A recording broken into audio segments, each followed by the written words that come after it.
नमस्कार दोस्तों, स्वागत है आपका हमारे official YouTube channel GS by नियस सर में। कैसे हैं आप सब? मैं उम्मीद करता हूं स्वस्थ होंगे, मस्त होंगे, अपनी तैयारी में व्यस्त होंगे। बेटा आज का जो वीडियो है मुग़ल शैली जो है शून्य से शिखर सुपरफास्ट रिवीजन 2 है। इससे पहले 01 हमने देख रखा है, आपने देखा होगा, जिसमें मुग़ल चित्रकला के बारे में देखा। 1556 से 1857 तक जाती है और मूल रूप से उसमें बाबर को हमने देखा, हुमायूं को हमने देखा, हुमायूं के साथ साथ अकबर को हमने देखा। तो अकबर में बहुत सारे क्वेश्चंस पूछे गए, जैसे सुलह कुलो उत्सव कौन सा चलवाता है, तो ये अकबर ही चलवाता है। जहांगीर के बारे में हमने पढ़ा, जहांगीर का जन्म एक जोधाबाई के जन्म से होता है, मूल रूप से जोधाबाई के कोख से होता है। मरियम उज़मानी उनका उपनाम होता है।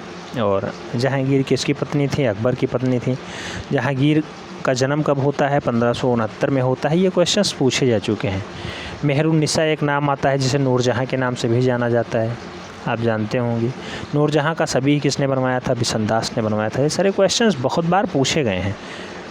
जगन्नाथ चितेरा एक है, वो बनाता है बाबर, सोन नदी पार करता हुआ ऐसा दृश्य बनाता है जगन्नाथ चितेरा, वो भी अकबर के काल में बनता है। तो ये सारे क्वेश्चंस हमने देख रखे थे। एक बाज पक्षी का चित्रण बहुत फेमस आता है, आप जानते होंगे, उस्ताद मंसूर बनाते हैं, अबुल हसन के पश्चात आते हैं, ठीक है। तो ये सारे डाटा बहुत महत्वपूर्ण थे, तो इसको हमने 01 में देख रखा है। अब हम लोग बात करना चाहेंगे 0T की। ये जो है TGT PGT आर्ट के लिए बहुत महत्वपूर्ण है और जिसमें बहुत सारे लोग मैसेज किए, सर PGT में क्या इम्पोर्टेंट है? तो बेटा अगर आप दोनों देना चाहते हैं अलग बात है, अन्यथा आप TGT पे फोकस करिए। पूरी की पूरी तैयारी हमारी TGT आर्ट को कोरिलेट करके ध्यान में रखते हुए कराई जा रही है, ठीक। तो ये 02 बहुत लाभकारी होगा, बहुत ज़्यादा जो है लाभकारी साबित होगा आपके साथ। इसमें हम लोग अभी देखेंगे शाहजहाँ, फिर औरंगजेब, फिर मुग़ल शैली की विशेषताएं, उसके बाद कुछ महत्वपूर्ण, जब आप जानते हैं कि औरंगजेब प्रताड़ित करता है, यहाँ कट्टरता दिखाता है, तो यहाँ के चितेरे भागना स्टार्ट कर देते हैं। तो छोटी छोटी शैलियाँ जन्म लेती हैं, छोटे छोटे राजवंश स्थापत्य में आ जाते हैं मूल रूप से, जैसे बीजापुर, अहमदनगर, गोलकुंडा, हैदराबाद। तो ये सारे जो है छोटे छोटे राजवंश हैं और इनकी स्थापना, संस्थापक, ये सब पूछ लिया जाता है। जैसे बीजापुर को यूसुफ आदिल शाह ने बनाया और अहमदनगर को मलिक अहमद ने बनाया, गोलकुंडा को कुली कुतुबुद्दीन शाह ने बनाया, जबकि हैदराबाद को मीर कमरुद्दीन सिद्दीकी ने मूल रूप से स्थापित किया था। हालांकि इनका स्थापना वर्ष पुराना ही है, लेकिन जो यहाँ पे चित्रकारी पनपती है वो पनपती है और क्वेश्चंस यहाँ से पूछे भी जाते हैं। तो इन सबको हम लोग एक साथ देखने का प्रयास करेंगे। पूरा का पूरा सहेजा गया है, तो आपको परेशान नहीं होना है, पूरा डाटा आपको यहाँ मिल जाएगा। इसके PDF फाइल भी पेड ग्रुप में भेज दी जा रही है। आइए स्टार्ट करते हैं। शाहजहाँ अगर शाहजहाँ के बारे में, शहजादा शाहजहाँ के बारे में बात करें तो ये 1628 से 1658 ईस्वी तक कार्यकाल रहता है इनका। सहीबुद्दीन मोहम्मद शाहजहाँ के नाम से ये गद्दी पे बैठते हैं और इनका जन्म 5 जनवरी 1592 ईस्वी को लाहौर के राजपूत राजकुमारी उदय सिंह की पुत्री जगत गोसाई के गर्भ से मूल रूप से शाहजहाँ का जन्म होता है। शाहजहाँ का जन्म जगत गोसाई के गर्भ से होता है। आप जानते होंगे शाहजहाँ जहांगीर का पुत्र है। ये है इसका दृश्य शाहजहाँ का, देख लीजिए एक बार ढंग से। उसके बाद हम लोग बात करेंगे दूसरे क्वेश्चंस की, बहुत महत्वपूर्ण है, इतना इंपॉर्टेंट है बेटा, ये लगभग 10 बार पूछा गया है। शाहजहाँ का उपनाम या फिर मूल नाम क्या था? खुर्रम, खुर्रम, खुर्रम, ठीक है। शाहजहाँ का विवाह किससे होता है? तो आसफ़ खान की पुत्री से होता है, अंजुमन बानो बेगम उसका नाम है। यही आसफ़ खान आगे बहुत ज़्यादा राजनीति करता है, तब जाके शाहजहाँ जो है शहजादा बन पाते हैं, ठीक है। शान शौकत के चित्र किसके समय में सबसे ज़्यादा बनते हैं? तो शान शौकत के चित्र जो है स्टार्टिंग में शाहजहाँ के समय में मूल रूप से स्टार्ट हो जाते हैं बनना, और स्टार्टिंग का जो है काम बहुत फास्ट होता है। आगे बात करते हैं शाहजहाँ से और क्या, तो शाह कलम बेटा बहुत महत्वपूर्ण क्वेश्चन है, स्टार लगा दीजिए। शाह कलम के चित्र शाहजहाँ के काल में बनाए गए, यह प्रविधा है। तो एक काली स्याही से निर्मित चित्र होते हैं, बॉर्डर टाइप का बनाया जाता है, यही है शाह कलम। किसके समय में बनाए गए, यही बार बार पूछा गया है। तो ये शाहजहाँ के काल में शाह कलम नामक चित्र बनना स्टार्ट होते हैं, काली स्याही से निर्मित होते हैं। नेक्स्ट इंपॉर्टेंट डाटा क्या बनता है? तो शाहजहाँ काल की चित्रकला में चित्रित लघु चित्रों में अधिक चित्र हैं। तो बेटा रंग महल में सबसे ज़्यादा चित्र दर्शाए गए हैं। किस शासक के काल में चौड़े हाशिए बनाने स्टार्ट हो जाते हैं? तो चौड़े हाशिए बनने का काम जो है शाहजहाँ के शासनकाल में ही शुरू हो पाता है। थोड़ा क्लास लंबी होगी, परेशान नहीं होना है, ठीक है। शाहजहाँ की जो चित्रशाला है उसमें विशिष्ट हिंदू चित्रकार कौन था? बेटा विशिष्ट रूप से जो सबसे ज़्यादा फेमस और हिंदू चित्रकार था वो होनहार था। होनहार शाहजहाँ के काल का अच्छा चित्रकार माना जाता है। गोवर्धन किस मुगल शासक का चित्रकार था? तो बेटा गोवर्धन भी मूल रूप से शाहजहाँ के शासनकाल का मान लिया जाता है चित्रकार है, याद रखना है। कन्फ्यूजन बहुत ज़्यादा होती है लेकिन आपको परेशान नहीं होना है, सारे कन्फ्यूजन हम जो है एक साथ डील कर देंगे। नेक्स्ट, सर थॉमस रो ने शाहजहाँ को क्या भेंट किया था? बेटा थॉमस रो एक घड़ी भेंट करवाता है शाहजहाँ को, याद रखना है, क्वेश्चंस पूछा जा चुका है। नेक्स्ट बात करते हैं क्या इंपॉर्टेंट है और, तो शाहजहाँ के समय मुग़ल चित्रकला का केंद्र क्या था? तो बेटा मुग़ल चित्रकला का केंद्र जो है दिल्ली था, आप जानते हैं। और पादशाहनामा की रचना कब होती है बेटा? तो पादशाहनामा की रचना जो है अब्दुल हामिद लाहौरी द्वारा लिखा जाता है 1656 से 1657 ईस्वी के मध्य मूल रूप से पादशाहनामा की रचना हो जाती है। नेक्स्ट, किस बूढ़े मुग़ल शासक को ग्लोब पर खड़ा दर्शाया गया है? तो ग्लोब होता है पूरा विश्व का नक्शा, आप देखते होंगे गोल गेंद की तरह होता है, उसमें कुछ नीले नीले पॉइंट होते हैं और कुछ जो है भू अवरुद्ध देश दिखाए जाते हैं, कुछ देश दर्शाए रहते हैं, वो है ग्लोब। और ग्लोब पे मूल रूप से खड़ा दर्शाया गया है शाहजहाँ को, ऐसा चित्र भी मिलता है। बूढ़ा मुग़ल शासक है, याद रखना है। कुछ लोग कंफ्यूज करने के लिए इसे घुमा के पूछते हैं, तो कंफ्यूज बिल्कुल भी नहीं होना है। मान लो पूछ ले मुग़ल शैली का वह कौन सा शासक है जो ग्लोब पे दर्शाया गया, फिर भी शाहजहाँ ही राइट आंसर होगा। स्थापत्य कला का स्वर्ण युग क्या होता है बेटा? तो ये स्थापत्य कला का स्वर्ण युग कहलाता है शाहजहाँ का काल। शाहजहाँ का काल कब से है? 1628 से 1658 तक। मूल रूप से लगभग ये 30 साल शासन करता है। तो 1628 से 1658 का जो कार्यकाल है वो मूल रूप से स्थापत्य कला का स्वर्णकाल कहलाता है। शाहजहाँ काल के प्रसिद्ध चित्रकार कौन हैं, यानी चितेरे कौन कौन से हैं? मनोहर, नादिरा, विशेषतर, गोवर्धन और बालचंद्र। नाम याद रखना है, गोवर्धन, विशेषतर, नादिरा और मनोहर बार बार पूछे गए हैं, सभी को एकदम ढंग से याद रखना है। आगे महत्वपूर्ण पॉइंट बनता है, किसी मुग़ल चित्रकार का प्रसिद्ध चित्र तांबुरा वादक है जो अब लंदन के एक संग्रहालय में है, किसका है? विचेस्टर का है बेटा तांबुरा वादक चित्र, बहुत फेमस है, लंदन में रखा हुआ है संग्रहालय में, बहुत सुरक्षित। शाहजहाँ कालीन चित्र कबीर एवं रैदास टेम्परा विधि में किसने बनाया है? जो राष्ट्रीय संग्रहालय नई दिल्ली में रखा है। याद रखना है, कबीर और रैदास को बनाने का जो मूल रूप से बीड़ा उठाया था उस्ताद फ़कीरुल्लाह खां मूल रूप से कबीर और रैदास को बनाते हैं। शाहजहाँ काल के एक अच्छे दृश्य हैं जो कि मूल रूप से दिल्ली के संग्रहालय, राष्ट्रीय संग्रहालय नई दिल्ली में सुरक्षित रखे हुए हैं। आगे बात करते हैं, शाहजहाँ का वह पुत्र जो चित्रकला का परम सिद्धित हुआ, तो शाहजहाँ का वह पुत्र था बेटा दारा शिकोह, जिसने चित्रकला को थोड़ा सा स्नेह किया, जो संस्कृत का भी विद्वान था, जो फारसी को भी जानता था, कई भाषाओं की आता था, बहुत जो है धार्मिक प्रवृत्ति का व्यक्ति था दारा शिकोह, लेकिन उसको मूल रूप से किसने मरवा दिया? तो इसका एक और निकम्मा पुत्र पैदा होता है, आप जानते होंगे, बहुत खतरनाक होता है, औरंगजेब, जिसने मूल रूप से अपने बड़े भाई शाहजहाँ को तो कैद करता है, शाहजहाँ की बहन को कैद करता है और मूल रूप से दारा शिकोह को भी मरवा देता है, अपने 4 भाइयों को एक साथ मरवा के तब वो गद्दी पे बैठता है। ठीक है, तो दारा शिकोह चित्रकला का परम प्रेमी सिद्ध हुआ था, मूल रूप से दारा शिकोह ही था। आगे बात करते हैं, 40 चित्रों का मुरक्का या फिर चित्राधार या फिर एल्बम अब all India office library London में सुरक्षित है, किसका था ये बेटा? तो 40 चित्रों का मुरक्का या फिर 40 चित्रों का एल्बम मूल रूप से किसका था? दारा शिकोह का था। ये रखा हुआ है दिल्ली में, नेक्स्ट, दारा ने अपनी प्रिय पत्नी नादिरा बेगम को 1641-42 में भेंट किया था। तो एक चित्रधारा यानी एक मुरक्का, तो नादिरा बेगम किसकी पत्नी थी? याद रखना है, दारा शिकोह की पत्नी थी। एक चित्र उनको भेंट किया जाता है 1641-42 में, किसके द्वारा? दारा शिकोह के द्वारा। आगे 1740 से 50 ईस्वी में कला विधि में टेम्परा विधि से चित्रित व राष्ट्रीय संग्रहालय नई दिल्ली में सुरक्षित चित्र दारा शिकोह की बारात का चित्रण किसने किया है? तो दारा शिकोह की बारात बेटा मूल रूप से किसने दर्शाया है? तो हाजी मदनी ने दर्शाया। हाजी मदनी साहब ने दारा शिकोह की बारात को भी चित्रित किया है। आगे ताजमहल का निर्माण किसने करवाया? आप जानते हैं शाहजहाँ ने ही ताजमहल का निर्माण करवाया, क्योंकि स्थापत्य कला का स्वर्ण युग कहलाता है।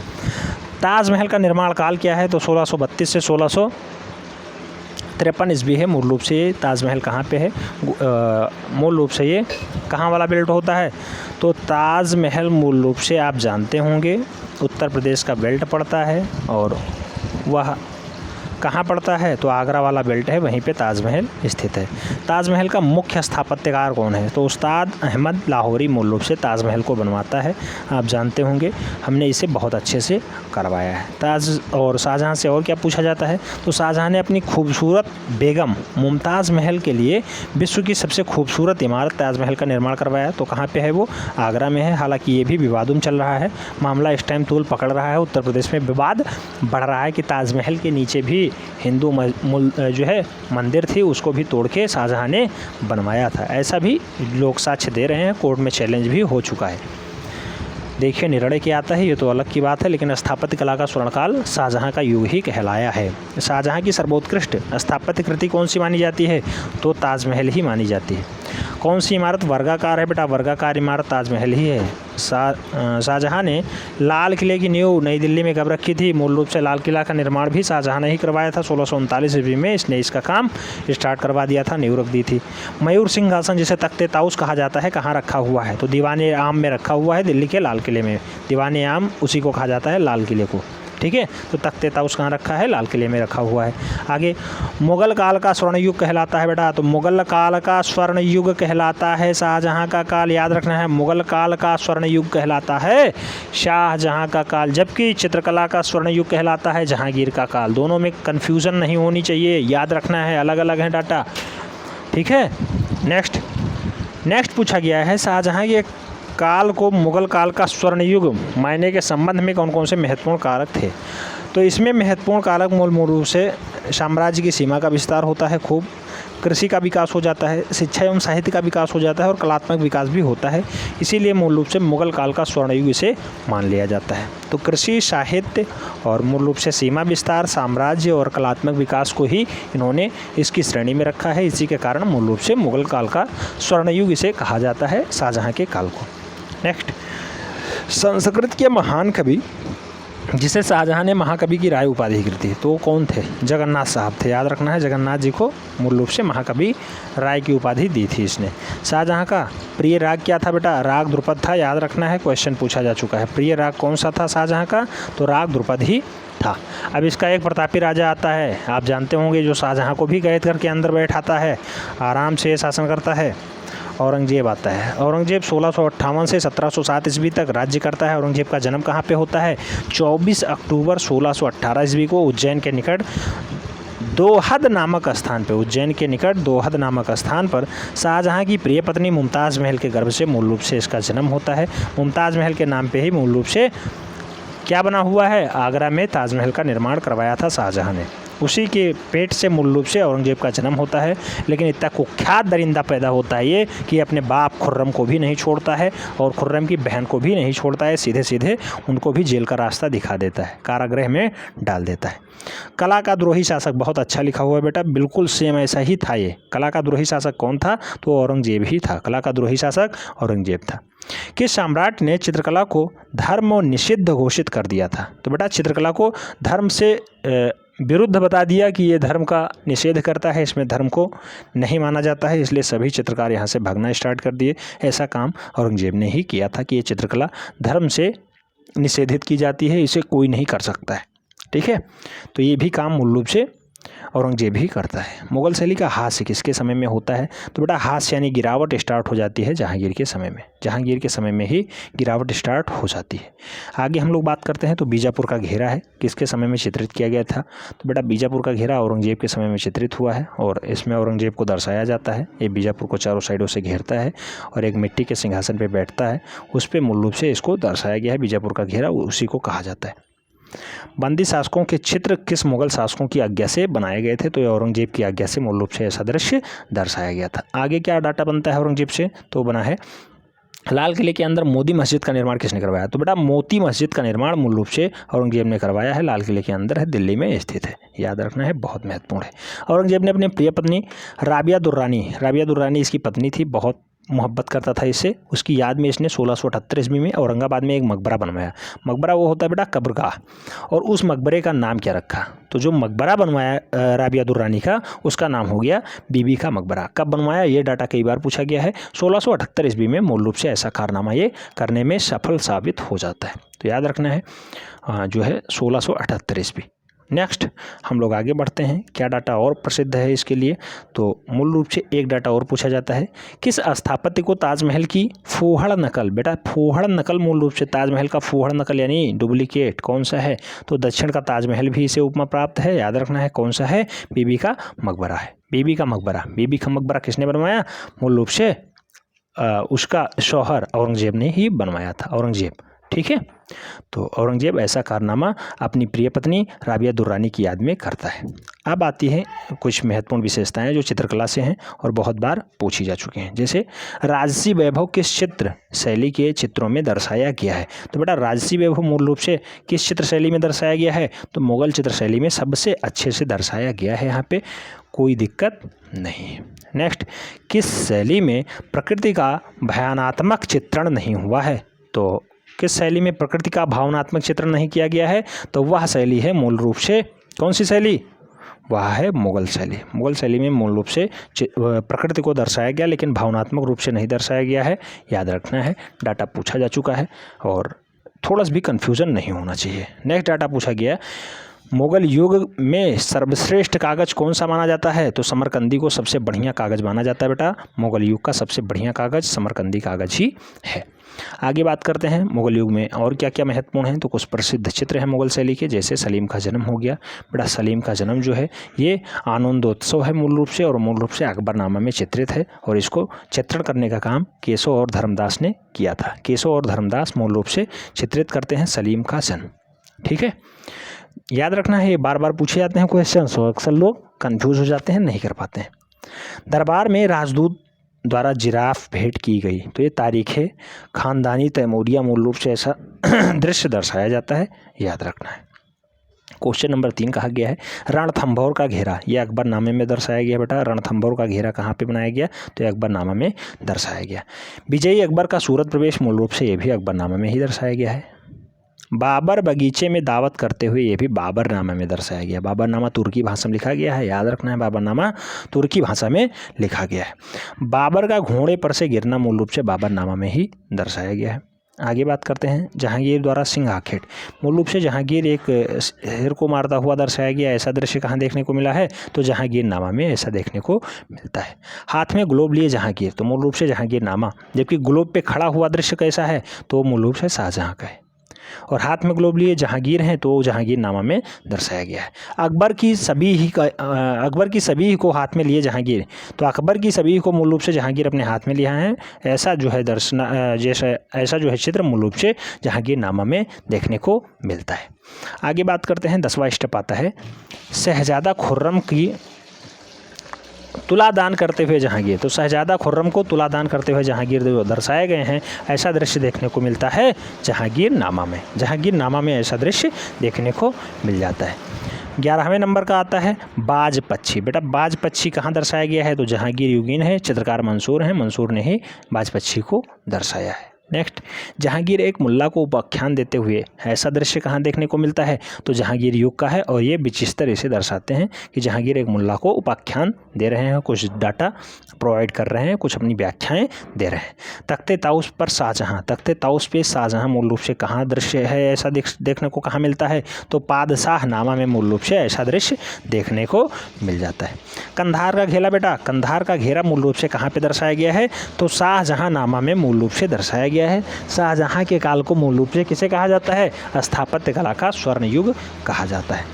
आगे बात करते हैं बीजापुर का घेरा, बेटा बीजापुर का घेरा जो है औरंगजेब के युग में ऐसा दर्शाने को मिलता है। युवा शाहजहाँ कहाँ दर्शाया गया बेटा, तो शाहजहाँ युग का चित्रकार है अबुल हसन, ऐसा कारनामा करने में जो है कुशल साबित हो जाता है। युवा शाहजहाँ को वही दर्शाता है अबुल हसन। नेक्स्ट, मुगल युग में कितने प्रकार के कागज प्रचलित थे, तो बेटा मुगल युग में मूल रूप से कितने प्रकार के, 8 प्रकार के कागज प्रचलित थे, याद रखना है। टोटल 8 कौन कौन से हैं, पहला दौलताबादी या फिर दौलताबाद, प्राचीन देवगिरी में बनता था ये कागज़। फिर खटाई उत्तरी चीन की खाटा नगर में बनने वाला कागज़। तीसरा आता है आदिल शाही। चौथा आता है हरीरी रेशमी। पांचवा आता है सुल्तानी समरकंदी। छठवां आता है निजामी शाही। सातवां आता है गहनी या फिर तब्रेज में बनने वाला कुछ पीला कागज उसे कहते हैं गैनी। और 8वां टाइप का कागज़ कौन सा था बेटा? तो नुखैयर, यानी पानी लगाकर सुखाया गया कागज़ मूल रूप से वहाँ बनता था। पहला है दौलताबादी, दूसरा है खटाई उत्तरी चीनी, तीसरा है आदिल शाही, चौथा है हरीरी रेशमी, 5वां है सुल्तानी समरकंदी, 6वां है निज़ाम शाही, 7वां है गैनी और 8वां है नुखैयार। तो पानी लगाकर सुखाया गया कागज़ कहाँ बनता था? मूल रूप से मुग़ल शैली में बनता था। उसका नाम क्या है? नुखैयार। तो इस टाइप से 8 तरह के कागज़ मुग़ल युग में प्रवेश किए गए हैं, उसमें यूज हुए हैं। स्याह कलम चित्र किसे कहते हैं? तो काले रंग से तूलिका द्वारा रेखांकन बनाने का जो विधि है वो स्याह कलम चित्र कहलाती है, याद रखना है। इसे डबल स्टार लगा लीजिए बेटा, बहुत बार ये छपा है स्याह कलम वाला, याद रखना है। नेक्स्ट, परदाज किसे कहा जाता है? परदाज किसे कहते हैं बेटा? तो तूलिका द्वारा पास पास खींची गई रेखाएं अथवा बिंदु लगाकर छाया प्रकाश दिखाना मूल रूप से परदाज कहलाता है। कद कैड़ा किसे कहते हैं? आकृति को ठीक ऊंचाई को कद और अंगों की उचित अनुपात को कैड़ा कहा जाता है। अंगों का उचित अनुपात कैड़ा कहलाता है और आकृति की ठीक ऊंचाई मूल रूप से कद कहलाती है, याद रखना है, डाटा इंपॉर्टेंट है। हरीरी किस प्रकार का कागज़ था बेटा? तो हरीरी मूल रूप से कैसा कागज़ दिखाई देता था? रेशमी कागज़ दिखाई देता था। चरबा किसे कहते हैं? तो हिरन की खाल की झिल्ली पर रेखांकन मूल रूप से चरबा कहलाता है। चरबा हिरन की खाल पर झिल्ली का रेखांकन मूल रूप से चरबा कहलाता है, याद रखना है, डाटा महत्वपूर्ण है। दिशा के आधार पे मुखाकृति बनती हैं। तो मुखाकृतियाँ कैसी बनती हैं बेटा? 7 प्रकार की बनती हैं। दिशाओं के आधार पे मुखाकृतियाँ टोटल 7 प्रकार की बनती हैं। अच्छा, मुग़ल काल में कितने टाइप का पेपर प्रयोग किया गया? 8 टाइप का पेपर प्रयोग किया गया था, याद रखना है। मुग़ल कला का सबसे अधिक प्रभाव किस शैली पर पड़ा है? मुग़ल कला का सबसे ज़्यादा जो प्रभाव देखने को मिलता है वो बीजापुर में देखने को मिलता है। बीजापुर आप जानते होंगे पास वाला क्षेत्र है, कर्नाटका में पड़ता है। बीजापुर राजवंश है आदिल शाही और संस्थापक कौन है? यूसुफ आदिल शाह मूल रूप से 1489 ईस्वी में इसे स्थापित कर देता है। कारखाना शब्द किस चित्र शैली से संबंधित है बेटा? तो कारखाना शब्द मूल रूप से मिनिएचर शैली से संबंध रखता है। मिनिएचर शैली, डाटा इंपॉर्टेंट है, याद रखना है। अच्छा, कुछ लोग सोचते होंगे इतना लंबा क्यों वीडियो बन जाता है? बेटा लंबा इसलिए हो जाता है, सुपरफास्ट रिवीजन है, क्योंकि हमने 5-6 स्टेप में साफ पढ़ा है सब कुछ। जैसे हमने देखा मुग़ल शैली में अकबर, जहांगीर, शाहजहां, औरंगजेब, हुमायूं, सबको एक साथ देखा। उसके बाद उनसे क्या क्या क्वेश्चंस बन सकते थे उसको पढ़ा। अब क्या क्या क्वेश्चंस बन सकते हैं उसका सुपरफास्ट रिवीजन भी तो होना चाहिए, इसलिए हम लोग इसे कर रहे हैं। तो जितने भी क्वेश्चंस आज तक मुग़ल शैली से बने हैं उन सबका हम लोग सुपरफास्ट रिवीजन कर लेंगे। हालांकि इसको हमने 2 भागों में बांट दिया। पहला भाग लगभग 50 मिनट से प्लस जा चुका है, दूसरा भाग भी लगभग इसी की उम्मीद में रहेगा। वीडियो थोड़ा सा लंबा हो सकता है, परेशान नहीं होना है, आपको 1 से 2 बार देख लेना है, सब कुछ याद हो जाएगा। लाफिर के अनुसार भारत में चित्रकला का जन्म होता है बेटा? तो भारत में चित्रकला का जन्म लाफिर के अकॉर्डिंग होता है कि दरबारों में, और ऐसा दृश्य देखने को मिलता भी है। भारत में चित्रकला का जन्म हुआ कहाँ पे? दरबारों में। ऑप्शंस में मिलता है, तो परेशान नहीं होना है, ठीक है। मुरक्का क्या था बेटा? मुरक्का सूक्ष्म चित्रकला का एल्बम मुरक्का कहलाता है। एल्बम आप जानते हैं, दारा शिकोह एल्बम बनवाता था, ठीक है। नेक्स्ट, मुग़ल कला कैसी कला थी बेटा? दरबारी कला, मूल रूप से दरबारी कला ही थी मुग़ल कला। नेक्स्ट, मुग़ल शैली में किस प्रकार के विषयों का अभाव था? तो मुग़ल शैली में मूल रूप से घरेलू जीवन के विषयों का अभाव देखने को मिलता है। मुग़लों की दरबारी भाषा क्या थी बेटा? फारसी थी, आप जानते हैं। किस मिनिएचर पेंटिंग में अलंकृत बॉर्डर का प्रयोग किया गया है? तो अलंकृत बॉर्डर का प्रयोग मूल रूप से मुग़ल काल में देखने को मिलता है। नेक्स्ट, वर्तना क्या होता है बेटा? वर्तना पूछा गया शब्द है। वर्तना क्या होता है? तो रंगों की सहायता से गोलाई दर्शाना मूल रूप से वर्तना ही कहलाता है। रंगों की जो है सहायता से गोलाई को दर्शा दिया जाए तो मूल रूप से वर्तना कहलाता है। ये वर्तना है, ठीक है, ये वर्तना है। नेक्स्ट, मुग़ल शैली में कितने प्रकार के रंग पाए जाते थे बेटा? 3 प्रकार के रंग पाए जाते थे टोटल, वनस्पतिक, रासायनिक और खनिज। ये डाटा भी पूछा गया है, डबल स्टार लगा लीजिए, डाटा इंपॉर्टेंट है। वर्तना क्या है? रंगों की सहायता से गोलाई दर्शाना। मुग़ल शैली में कितने प्रकार के रंग? 3, वनस्पतिक, रासायनिक और खनिज। मुग़ल शैली में सर्वाधिक रंग किससे बनाए जाते थे? खनिज से बनाए जाते थे। सबसे ज़्यादा फेमस भी यही थे, यही क्वेश्चन बार बार पूछा भी जाता है। मुग़ल शैली की चित्रण विधि किन किन नामों से जानी जाती थी? तो वो चित्रण विधि टिपाई, गदकारी, खुलाई, घुटाई आदि के नाम से भी जानी जाती है। टिपाई, गदकारी, खुलाई और घुटाई के नाम से जानी जाने वाली शैली मुग़ल शैली ही है। इनकी चित्रकला इसी नामों से जानी जाती थी। नेक्स्ट, मुग़ल शैली पे या मुग़ल शैली पर प्रमुख रूप से प्रभाव किस शैली का रहा है बेटा? तो मुग़ल शैली पे सबसे ज़्यादा जो प्रभाव देखने को मिलता है वो ईरानी शैली का मिलता है। विशेषकर हाशियाओं के अंकन में ईरानी शैली ही हावी हो पाती है और मुग़ल शैली को जो है थोड़ा सा विस्थापित करने का काम भी करती है, थोड़ा सा प्रभाव जमा पाती है। नेक्स्ट डाटा जो मिलता है अभी तक वो दक्षिणी चित्रकला का मिलता है। दक्षिणी चित्रकला बहुत फेमस डाटा है, आप जानते होंगे 1600 से 1900 ईस्वी तक मूल रूप से दक्षिणी चित्रकला फली फूली है। दक्षिणी चित्रकला की अगर बात करते हैं तो दक्षिणी शैली मुख्य रूप से किससे संबंधित है, तो दक्षिण में मुसलमान साम्राज्य से संबंधित है दक्षिणी शैली। दक्षिणी शैली का एक फेमस दृश्य भी है, गोलकुंडा में स्थित है, चांद बीबी पोलो खेलते हुए। नेशनल म्यूजियम नई दिल्ली में रखा भी हुआ है, आप देख सकते हैं, ये डाटा है, ये फिगर है पूरा, आप देख सकते हैं चांद बीबी पोलो खेल रहे हैं, घोड़े पे बैठे हुए हैं, आप देख रहे हैं यहाँ पे, ठीक है। तो ये चांद बीबी हैं मूल रूप से, कहाँ है, नेशनल म्यूजियम नई दिल्ली में ये दृश्य रखा हुआ है। दृश्य आप एक बार दोबारा देख लीजिए। नेक्स्ट डाटा जो बनता है वो बनता है बहमनी साम्राज्य किसके द्वारा कब स्थापित हुआ है, तो अलाउद्दीन हसन बहमन शाह द्वारा मूल रूप से 1347 ईस्वी में जो है बहमनी साम्राज्य की स्थापना हो जाती है। सन याद रखना है 1347 ईस्वी।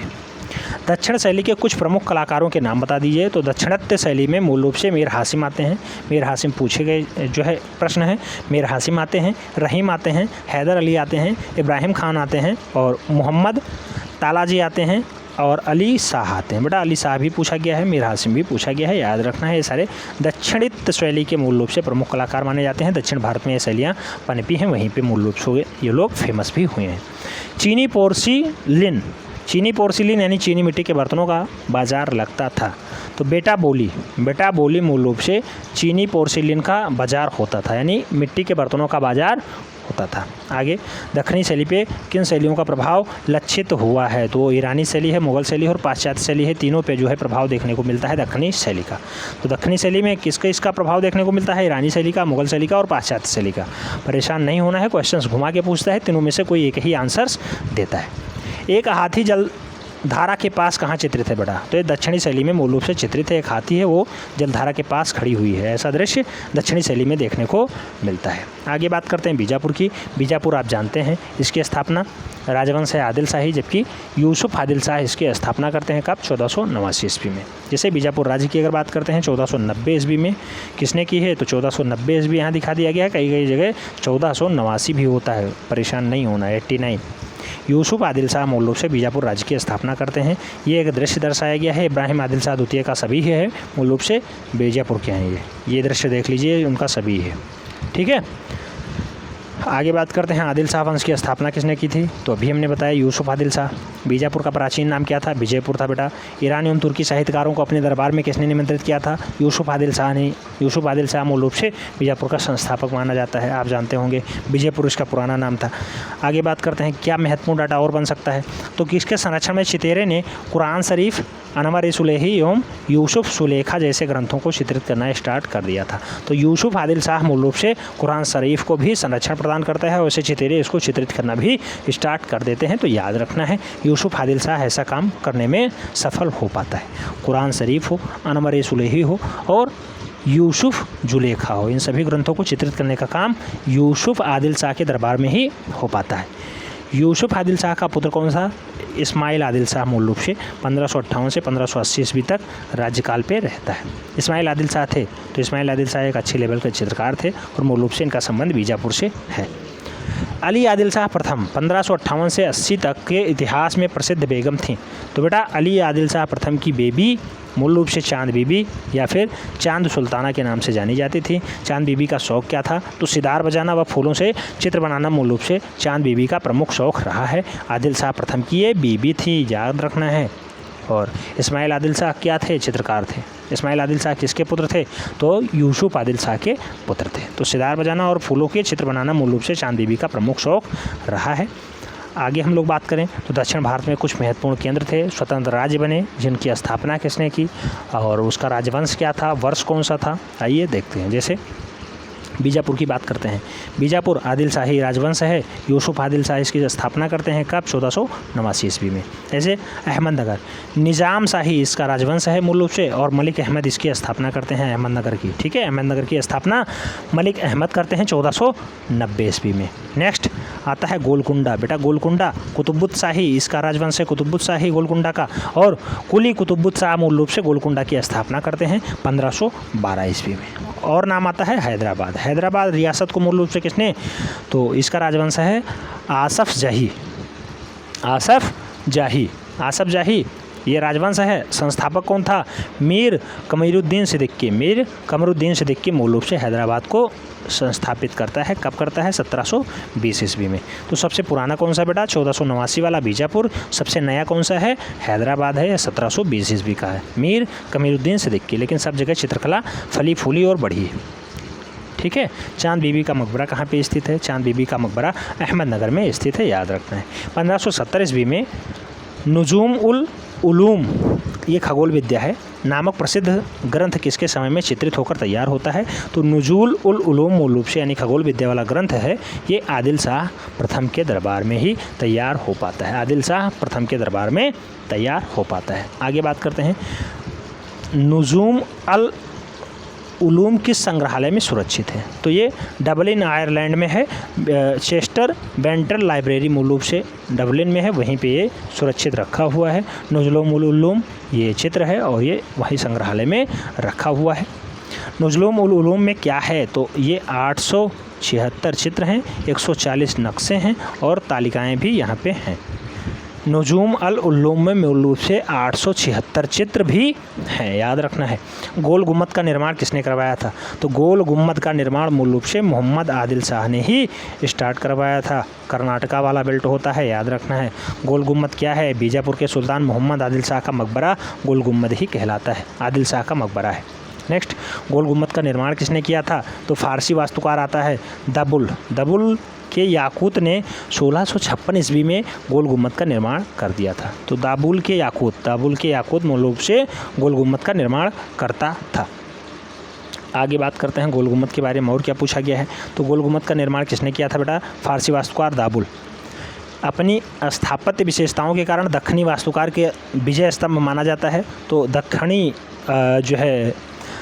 दक्षिणी वास्तुकला का विजय स्तंभ गोल गुम्बद ही माना जाता है, जो एक मकबरा है, आप जानते हैं मकबरा है। ठीक है। आगे, गोल गुम्बद कहाँ स्थित है? कर्नाटका का बीजापुर वाला हिस्सा। ये बड़ा वनडे एंट्रेंस का इतना पॉपुलर क्वेश्चन है, डबल स्टार लगा लीजिए। गोल गुम्बद कहाँ स्थित है? बीजापुर का कर्नाटका वाला बेल्ट में स्थित है, आप जानते होंगे। किस चित्र को अली शाह ने हीरो से सजाया था? बेटा हीरो से सजाने का काम मूल रूप से निज़ाम उल मुल्क है। ये आसफ शाह द्वितीय के व्यक्तित्व को दर्शाता है, उसको हीरो से सजाया गया था, हीरा, डायमंड। ठीक है। तो अली शाह डायमंड से उसे सजवा देता है। निज़ाम उल मुल्क वो चित्र है, याद रखना है। आदिल शाह प्रथम या अली आदिल शाह प्रथम के भतीजे इब्राहिम आदिल शाह द्वितीय के राज्यकाल में बने दो चित्र सघन वन में खेड़ी स्त्री व हाथियों की लड़ाई मूल रूप से कहाँ सुरक्षित है? तो भारतीय इतिहास संशोधन मंडल में सुरक्षित है। ये कहाँ स्थित है? पूना में मूल रूप से ये सुरक्षित है। सघन वन में खड़ी स्त्री और हाथियों की लड़ाई, ये दोनों चित्र भारतीय इतिहास संशोधन मंडल पूना में सुरक्षित रखे हुए हैं। आगे बात करते हैं, किस बादशाह के संगीत प्रेम के कारण रागमाला के अनेक चित्रण बीजापुर से गुजरात राजपूताना के प्रभाव में बने? तो इब्राहिम आदिल शाह द्वितीय के कारण मूल रूप से रागमाला का अनेक चित्रण भी हो पाता है। रागमाला का अनेक चित्रण इब्राहिम आदिल शाह द्वितीय के कारण हो पाता है। आगे इब्राहिम आदिल शाह से और क्या क्वेश्चन पूछा जाता है? तो इब्राहिम आदिल शाह के समय में बीजापुर जिले के कुमागती में बना हुआ धारागृह एक समय भित्ति चित्रों को सुसज्जित था। इसमें से सबसे प्रिय चित्र कौन सा था? तो चौगना वाला मूल रूप से ऐसा चित्र है जो इब्राहिम आदिल शाह के समय का सबसे बढ़िया चित्र माना जाता है, चौगना वाला। ठीक है। बीजापुर शैली का उत्कर्ष काल था? तो बेटा बीजापुर शैली का उत्कर्ष काल माना जाता है इब्राहिम आदिल शाह के समय को ही सबसे बढ़िया कार्यकाल माना जाता है। जहांगीर की एक सभी हुई भेंट भिजवाई थी किसने? तो इब्राहिम आदिल शाह ने ही जहांगीर के एक सभी को उसे भेंट किया था, याद रखना है, क्वेश्चन ये पूछा जा चुका है। नेक्स्ट अगर बात करते हैं बीजापुर की, तो बीजापुर की कला पर किन किन शैलियों का प्रभाव था? तो फारसी, ईरानी, तुर्की, अभ्रंश शैली सब कुछ मूल रूप से विजयनगर की कला भी यहाँ पे दर्शाती है कि बीजापुर पे हमारा प्रभाव था, विजयनगर भी। ठीक है। तो याद रखना है, फारसी, ईरानी, तुर्की, अभ्रंश शैली और विजयनगर कला सब बीजापुर पे अपना जो है छाप छोड़ चुके थे। आगे, ईरानी चित्रों का संग्रह करने वाली एक शासका का नाम बताइए? तो इब्राहिम आदिल शाह द्वितीय। तो वह शासक कौन था जो ईरानी चित्रों का संग्रह किया? तो इब्राहिम आदिल शाह द्वितीय ऐसा काम करने में जो है निपुण पाया गया, ऐसा देखने को दर्शाया जाता है। आगे बात करते हैं, आगे डाटा बहुत महत्वपूर्ण है। ईरानी चित्रों का संग्रह करने वाले किसी एक शासक का नाम बताइए? तो वो भी इब्राहिम शाह आदिल द्वितीय ही हैं, यानी इब्राहिम आदिल शाह द्वितीय। इब्राहिम आदिल शाह द्वितीय के प्रसिद्ध ग्रंथ कौन से हैं? तो बेटा नौरस। नौरस में किताब नौरस को दर्शाया गया है, यहाँ पे याद रखना है, किताब नौरस को यहाँ पे दर्शाया गया है। नेक्स्ट, किताब नौसर का परिचय किसने दिया है? तो किताब नौसर का परिचय मूल रूप से कवि जुहीरी ने दिया है, जुहीरी, कवि जुहीरी। नेक्स्ट, इब्राहिम आदिल शाह द्वितीय 1580 से 1627 ईस्वी की उपाधि से वशीभूत थे। तो जगत गुरु तथा अबला बाबा, जगत गुरु और अबला बाबा के नाम से इब्राहिम आदिल शाह द्वितीय मूल रूप से ऐसा जो है उपाधि पा चुके थे। नेक्स्ट, इब्राहिम आदिल शाह द्वितीय संगीत जगत के किस गायिका की विशेषज्ञ थे? तो ध्रुपद को मूल रूप से इब्राहिम आदिल शाह बहुत अच्छे से जानते थे, जैसे शाहजहाँ जानता था। नेक्स्ट, नौसर नगर की स्थापना किसके द्वारा होती है? तो नौसरपुर नगर की स्थापना मूल रूप से इब्राहिम आदिल शाह द्वितीय के द्वारा ही की जाती है, इब्राहिम आदिल शाह द्वितीय के द्वारा की जाती है। बीजापुर के दरबार में कौन सा मुस्लिम चित्रकार रहता था? तो वह कौन सा मुस्लिम चित्रकार था? तो बीजापुर के दरबार में रहता था फारूक बेग था। बेटा बहुत महत्वपूर्ण डाटा है, ये कई बार पूछा जा चुका है। फारूक बेग किसके दरबार में रहता था? बीजापुर के दरबार में रहता था। ठीक है, ये मुग़ल शैली का चित्रकार था, वहाँ भी दर्शाया जाता था। नेक्स्ट, किस मुग़ल चित्रकार का बीजापुर में आदिल शाह सुल्तानों में संपर्क हो जाता है? तो हाशमी आते हैं, हाशमी साहब का मूल रूप से बीजापुर के आदिल शाही सुल्तानों से भी संपर्क हो जाता है। आगे बात करते हैं, बीजापुर से 150 मील दूर 1583 ईस्वी में कलाकृति की एक दुकान किससे स्थापित की गई थी? तो जेम्स स्टोरी से मूल रूप से इसको स्थापित किया गया था, जेम्स स्टोरी।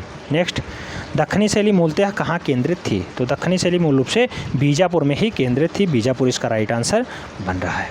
नेक्स्ट बात करते हैं, पाश्चात्य शैली में निर्मित किसी एक चित्र का नाम बताइए। तो पाश्चात्य शैली में मूल रूप से निर्मित वह चित्र है उद्यान में राजकुमारी, ए प्रिंस इन ए गार्डन। मूल रूप से उद्यान में राजकुमारी पाश्चात्य शैली का सबसे बढ़िया उदाहरण है, सबसे बढ़िया चित्र भी है। और आगे हम लोग बात करते हैं, तो आगे डाटा आता है अहमदनगर का। अहमदनगर स्थापना किसने की? अहमद निजाम शाह प्रथम 1490 ईस्वी में इसकी स्थापना कर देते हैं, याद रखना है। अहमदनगर की स्थापना इब्राहिम निजाम शाह प्रथम के द्वारा की जाती है। आगे ये है चित्र, कुछ महत्वपूर्ण डाटा है जिसमें तारीफ़ हुसैनी शाही का एक चित्र है, ये आप जानते होंगे, पूना में संग्रहित है। अच्छे से देख लीजिए, चित्र बहुत फेमस है, तारीफ़ हुसैन शाही। ठीक है, तारीफ़ हुसैन शाही कहाँ सुरक्षित है? तो ये भारतीय इतिहास संशोधन मंडल पूना में संग्रहित है। नेक्स्ट बात करते हैं यहाँ से क्या क्या डाटा इंपॉर्टेंट है। तो अहमदनगर के निजाम शाह राजवंश का स्थापक कौन था? तो अहमद निजाम शाही प्रथम मूल रूप से अहमदनगर का संस्थापक माना जाता है। दक्षिण में किन शैलियों के संरक्षण में तारीफ़ हुसैन शाही का सचित्र पांडुलिपियाँ तैयार कराएगी? तो तारीफ़ हुसैन शाही का सचित्र पांडुलिपियाँ अहमदनगर के शासकों के संरक्षण में मूल रूप से तैयार करवाई जाती हैं। नेक्स्ट डाटा आता है तारीफ़ हुसैन शाही पर किसका प्रभाव रहा है बेटा? तो मालवा का चित्रण, नियामतनामा का प्रभाव रहता है। ये चित्र है नियामतनामा, कहाँ का है? मालवा का है। तारीफ़ हुसैन शाही पर मूल रूप से इसका प्रभाव रहा है नियामतनामा का। नियामतनामा का विषय क्या है बेटा? तो ये पाक कला है। पाक कला यानी भोजन बनाने की कला। ठीक है, भोजन बनाने की कला पाक कला कहलाती है। आप जानते होंगे नियामतनामा में वही चित्रण देखने को मिलता है, उसी के विषय से ज़्यादातर चित्र देखने को मिलते हैं। 1591 से 95 के बीच रागमाला संबंधी चित्र कहाँ बने हैं? तो रागमाला संबंधी चित्र मूल रूप से अहमदनगर में भी बने हैं। अहमदनगर वही 1490 में इसकी स्थापना अहमद निजाम शाही प्रथम के द्वारा की जाती है। अहमदनगर 1591 ईस्वी में बना।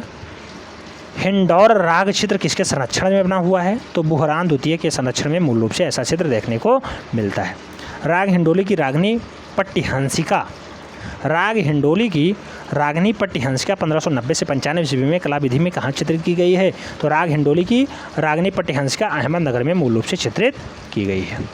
अहमदनगर की कला शैली में स्त्रियों का चित्रण हुआ है? तो बेटा दक्षिणी भारतीय ढंग से मूल रूप से दर्शाया गया है। अहमदनगर की कला में स्त्रियों को याद रखना है। अहमदनगर की बात जैसे ख़त्म होगी गोलकुंडा आ जाएगा। इब्राहिम कुतुबुद्दीन शाह मूल रूप से गोलकुंडा का संस्थापक माना जाता है। आइए स्टार्ट करते हैं, गोलकुंडा के बारे में देखेंगे क्या महत्वपूर्ण डाटा है जो आपको हर हाल में याद रखना है। जैसे गोलकुंडा का संस्थापक कौन था? इब्राहिम कुतुबुद्दीन शाह मूल रूप से गोलकुंडा का संस्थापक माना जाता है। गोलकुंडा के कुतुबुद्दीन शाही वंश की स्थापना किसने की? कुली कुतुबुद्दीन शाह ने मूल रूप से की स्थापना की थी। नेक्स्ट, इब्राहिम की मृत्यु के बाद कौन शासक बनता है? तो उसका पुत्र आता है कुली कुतुबुद्दीन शाह, मूल रूप से 1580 से 1611 तक ये शासन करता है। उसके बाद आता है गोलकुंडा का वह प्रिय एवं सांस्कृतिक उन्नायक शासक जिसके समय गोलकुंडा चित्रकला अपने स्वर्ण काल में पहुंच जाती है। तो गोलकुंडा की चित्रकला मूल रूप से स्वर्ण युग में पहुंचती है। मोहम्मद कुली कुतुबुद्दीन शाह, मोहम्मद कुली कुतुबुद्दीन शाह इब्राहिम का पुत्र होता है और मूल रूप से इसी के समय में गोलकुंडा की जो चित्रकला है वो अपने चरमोत्कर्ष पे पहुँच जाती है। आगे बात करते हैं दक्खनी लघु चित्र चांद बीबी पोलो चौगना खेलते हुए मूल रूप से किस शैली में दर्शाया गया? गोलकुंडा शैली में भी दर्शाया गया है।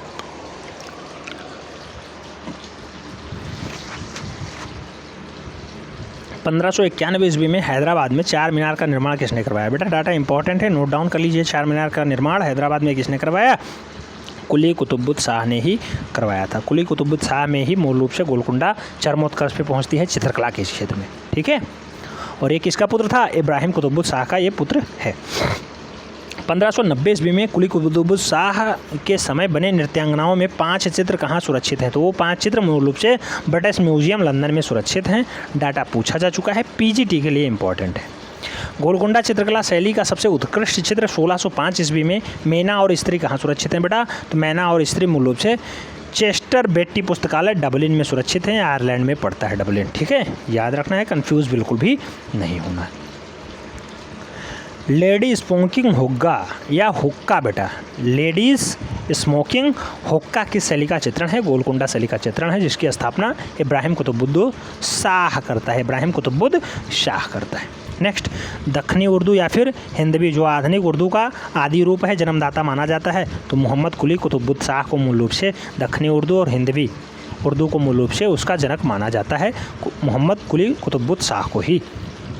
गोलकुंडा की पासवान और नृत्यांगनाएं किसके लिए प्रसिद्ध थी? तो सुंदर एवं कीमती आभूषणों को धारण करने के लिए सबसे ज़्यादा फेमस होती हैं यहाँ की नृत्यांगनाएं।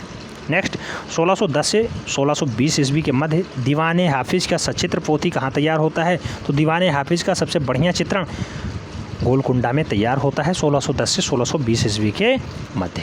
आगे बात करते हैं, गोलकुंडा में कौन सी शैली पल्लवित हुई है बेटे? तो गोलकुंडा में दक्खनी शैली जो है पल्लवित होती है। दक्खनी शैली इसमें जो है थोड़ा बहुत अपना विशेष रोल प्रदान करती है। किसी समय विश्व का सबसे बड़ा ज्ञात हीरा कोहिनूर कहाँ स्थित है? तो कहाँ से निकाला गया था बेटा? गोलकुंडा की खान से ही मूल रूप से कोहिनूर को निकाला गया था। विश्व का सबसे बड़ा हीरा यही है। वर्तमान में कोहिनूर हीरा कहाँ प्रदर्शित है बेटा? टावर ऑफ लंदन में कोहिनूर हीरा प्रदर्शित है। याद रखना है, डाटा बहुत महत्वपूर्ण है, जो गोलकुंडा की खान से निकाला गया था।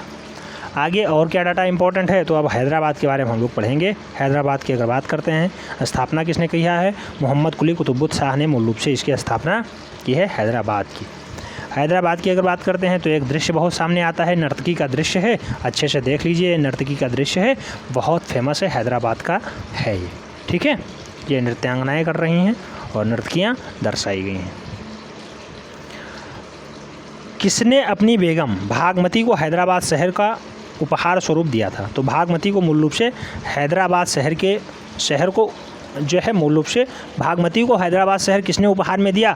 तो मोहम्मद कुली कुतुबुद्दीन शाह भागमती को पूरा हैदराबाद शहर ही गिफ्ट कर देते हैं। पूरा गिफ्ट कर देते हैं हैदराबाद शहर को ही मोहम्मद कुली कुतुबुद्दीन शाह ने ही। किस शहर को निजामों का शहर कहा जाता है या फिर मोतियों का शहर कहा जाता है बेटा? तो निजामों का शहर हैदराबाद ही कहलाता है। हैदराबाद किस नदी के तट पर स्थित है? मूसी नदी यहाँ बहती है। आज के डाटा में हैदराबाद का जो है मूल रूप से नाम दाम आप जानते ही होंगे, और किस जो है सांसद के कारण हरदम चर्चा में बना रहता है, आप कमेंट बॉक्स में ज़रूर बताएं। हैदराबाद से वो सांसद है, बहुत फेमस है, मुस्लिम सांसद है। ठीक है, अपने आप को वकील भी कहता है। नेक्स्ट, गोलकुंडा के कुतुबुद्दीन शाही राजवंश के संस्थापक कौन थे? तो कुतुबुद्दीन शाही राजवंश के संस्थापक मूल रूप से मोहम्मद कुली कुतुबुद्दीन शाही थे। हैदराबाद का कौन सा शासक कलाकारों का आश्रयदाता था? तो आसफ शाह मूल रूप से 1724 से 48 ईस्वी के मध्य आता है। वो ऐसा काम करता है कि सभी कलाकारों को आश्रय दे देता है। किसके शासनकाल में गोलकुंडा में रागमाला के चित्र बनाए गए? तो आसफ शाह में ही रागमाला के चित्रण देखने को मिलते हैं गोलकुंडा में। आसफ शाह के पश्चात उसका कौन सा बेटा शासक बनता है जो स्वयं चित्रकार भी था? तो नादिर जंग या फिर नादिर जंग मूल रूप से आता है, जो एक शासक बनता है मूल रूप से हैदराबाद में। हैदराबाद की स्थापना आप जानते हैं, मीर कमरुद्दीन सिद्दीकी मूल रूप से इसके संस्थापक हैं। ठीक है, आगे बात करते हैं हम लोग। आगे बात दिया गया है 1793 ईस्वी में तुज़्क ए आसिफ़ी तुझक ए आसफ़ी ग्रंथ का लेखन तथा चित्रण कहाँ पे होता है? तो तुझक ए आसफ़ी ग्रंथ का लेखांकन एवं चित्रण मूल रूप से हैदराबाद में ही होता है। हैदराबाद इसका राइट आंसर बनता है। आगे, व्यक्त वलम किस दरबार का उत्कृष्ट चित्रकार था? तो व्यक्त वलम मूल रूप से जिसको 12,000 रुपये वार्षिक आय की जागीर निजाम प्रदान करते हैं, तो 12,000 रुपये वार्षिकी जागीर भी मिलता है। व्यक्त कलम को मूल रूप से हैदराबाद का ही था, ये अच्छा चित्रकार माना जाता है। हैदराबाद चित्रकला के प्रमुख विषय क्या क्या रहे हैं? तो दृश्य दरबारी मूल रूप से ज़्यादातर दर्शाया गया है।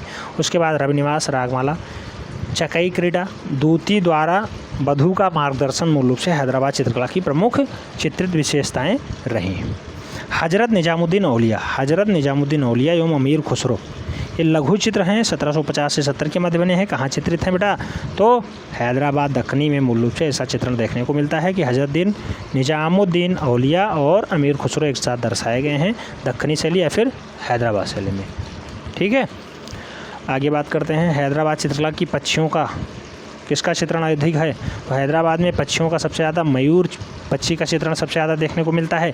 हैदराबाद शैली में किस चित्रकला शैली का प्रभाव पड़ा है? तो गोलकुंडा, मुगल और स्थानीय कला मूल रूप से इस पर प्रभाव डाल पाई है। तो मुगल शैली हर जगह डालती है, गोलकुंडा भी डाला है और स्थानीय चित्रकला भी पनपी है, वो भी हैदराबाद शैली पे मूल रूप से प्रभाव डालती है, अपना प्रभाव दिखाती है।